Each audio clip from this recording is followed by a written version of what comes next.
আমি আজকে পালং পনির করব, তাই আজকে প্রথমে আমি এটা গ্যাসে গরম জল বসিয়ে নিয়েছি। এবারে এইগুলো আমি গরম জলের মধ্যে দেব। দিয়ে প্রথমে গরম জলের মধ্যে কিছুটা লবণ দিয়ে দেবো। দিয়ে আমি পনিরগুলো দিয়ে দেবো এর মধ্যে, কিছুটা সিদ্ধ, হালকা সিদ্ধ করার জন্য।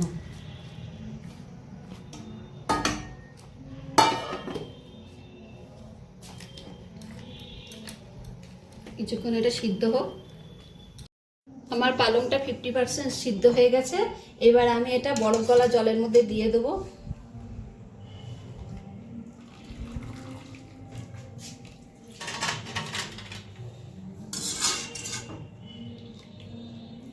দিয়ে কিছুক্ষণ রেখে দেবো। এই বরফ গলা জলে দিলে তোমার কালারটা ঠিক থাকবে, সবুজ কালারটা, শাকের কালারটা ঠিক থাকবে, ওর জন্যই দেওয়া।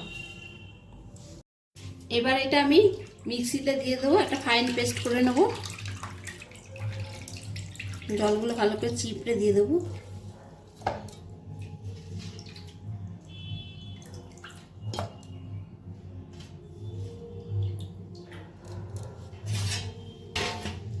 ওর মধ্যে কটা কাঁচা লঙ্কা দেবো, আর একটু কাজু বাদাম দেবো, কটা কটা কাজু বাদাম দেবো। দিয়ে একটা পেস্ট করে নেব। আর সামান্য একটু দুধ দেবো, পেস্টটা যাতে ভালো মতো হয়, ওই জন্য সামান্য একটু দুধ দেবো। তোমরা দিতেও পারো, নাও দিতে পারো। আমার পালংটা ফাইন পেস্ট করা হয়ে গেছে, দেখো কালারটা কত সুন্দর হয়েছে। এবার আমি তৈরিটা করে নেব। আমার কড়াইটা গরম হয়ে গেছে, এবার ঘি দেবো।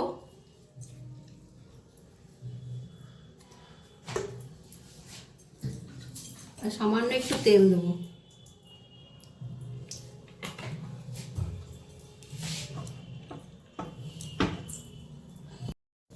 জিরে দেবো।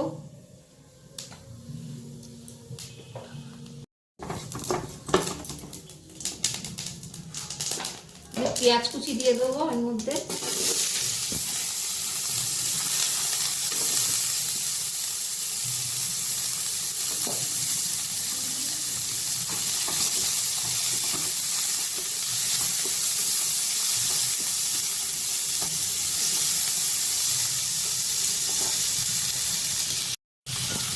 আর রসুন কুচি দেবো।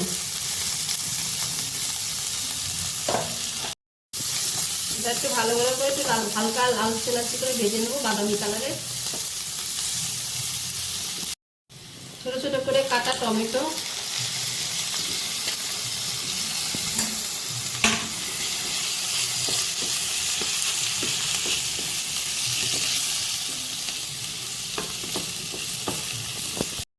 একটু আদা বাটা,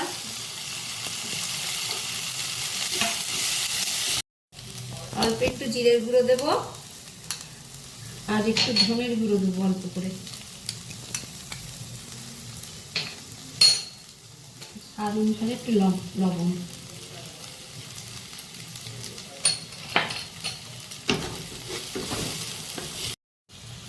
হলুদ দেব, দিয়ে ভালো করে কষিয়ে নেব। কষানো হয়ে গেছে, আমি এবার পালংটা দিয়ে দিচ্ছি, পালংয়ের পেস্টটা। এবার ভালো করে এটাকে জাল দিয়ে নেব। ব্যালেন্সের জন্য একটু চিনি দেব।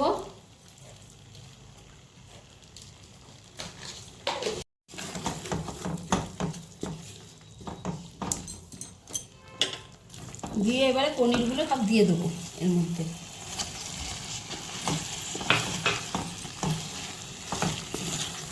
একটু ফ্রেশ ক্রিম দিয়ে দেবো। আমার পালং পনিরটা কমপ্লিট হয়ে গেছে, এবার আমি এটা নামিয়ে নেব। আমার পালং পনিরটা কমপ্লিট হয়ে গেছে।